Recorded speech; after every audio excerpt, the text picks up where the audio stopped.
अस्सलाम वालेकुम, welcome to another episode of fundamentals of investment series. और आज की वीडियो में हम जो इस वक्त करंटली पाकिस्तान स्टॉक मार्केट की सिचुएशन है उसको डिस्कस करने जा रहे हैं। 2 मार्च 2026 को स्टॉक मार्केट ने अपनी हिस्ट्री के सबसे ज़्यादा पॉइंट्स जो हैं वो लूज किए हैं। अप्रॉक्सीमेटली 16,000 पॉइंट्स का डिक्रीज आया है। और उसकी मेजर रीजंस क्या है? उसकी मेजर रीजन जो ओवरऑल दुनिया के अंदर हालात बनते हुए नजर आ रहे हैं, यूएस, इसराइल, ईरान का जो कॉन्फ्लिक्ट है, इसके साथ साथ पाकिस्तान के अफगानिस्तान बॉर्डर के ऊपर भी जो टर्बुलेंस चल रही है, उसकी वजह से मार्केट ने इतना नेगेटिवली जो है वो रिएक्ट किया है और मेजर लॉसेस लोगों को हुए हैं। इस सूरत हाल में आपकी स्ट्रैटेजी क्या होनी चाहिए, हम आज की वीडियो में उसको डिस्कस करने जा रहे हैं। ओवरऑल अगर हम 2025 को देखें तो उसमें भी पाकिस्तान इंडिया वॉर हुई थी और वो कुछ दिनों के लिए ये एपिसोड जो हुआ था उसमें भी मार्केट ने 12 से 15,000 पॉइंट्स जो हैं वो लूज किए थे। और उसके बाद जो है हमने एक ज़बरदस्त रिकवरी देखी थी और मार्केट जो है वो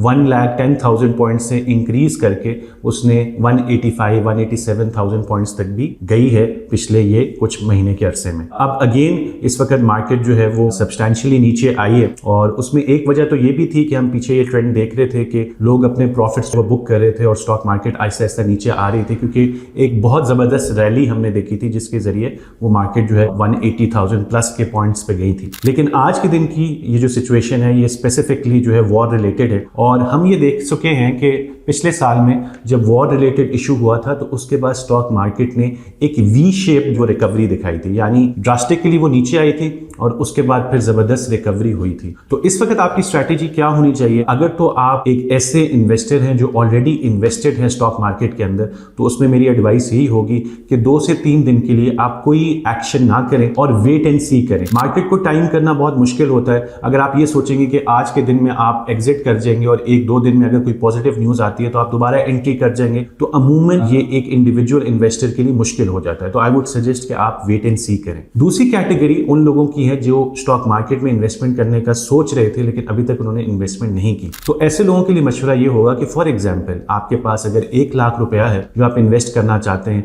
तो उसका आप 25 to 30% इन्वेस्ट कर सकते हैं और आहिस्ता आहिस्ता जब मार्केट आपको मजीद नीचे जाती हुई नजर आए तो आप अपनी इन्वेस्टमेंट को बढ़ाते जाए। अगर मेरा आप ओपिनियन पूछेंगे तो जो स्टेक होल्डर्स हैं उनके स्टेक्स बहुत बड़े हैं। दुबई की रियल एस्टेट मार्केट को हम देख रहे हैं कि वो कितनी ऊपर गई है, तो वो लोग अफोर्ड ही नहीं कर सकते कि उनकी रियल एस्टेट की मार्केट क्रैश कर जाए। इसी तरह अगर हम अमेरिका की बात की जाए तो उनके अपने प्रेसिडेंट के बहुत बड़े स्टेक्स हैं उनकी स्टॉक मार्केट के अंदर, तो वो भी अफोर्ड नहीं कर सकते कि उनकी स्टॉक मार्केट जो है वो क्रैश कर जाए और सब्सटेंशियल लॉस उनको करना पड़े। इसके अलावा मिडिल ईस्ट के और भी जो ममालिक हैं, तो उम्मीद हम कर सकते हैं कि 3 से 4 दिनों के अंदर ये कोई कॉन्फ्लिक्ट रिजॉल्व हो जाए और हालात कुछ बेहतरी की तरफ चले जाएं, जैसे हमने पाक इंडिया कॉन्फ्लिक्ट में देखा था। लेकिन अगर ये कॉन्फ्लिक्ट लंबे अरसे के लिए चलता है तो यस, स्टॉक मार्केट मजीद नीचे जाएगी और लॉसेज आपको मजीद करने पड़ेंगे। लेकिन शॉर्ट टर्म में आई वुड सजेस्ट कि पैनिक ना किया जाए और इर्रेशनल डिसीजंस ना लिए जाएं। हाँ, अगर हफ्ते 10 दिन के बाद भी आपका एनालिसिस यही कहता है कि हालात इसी तरफ आगे जाएंगे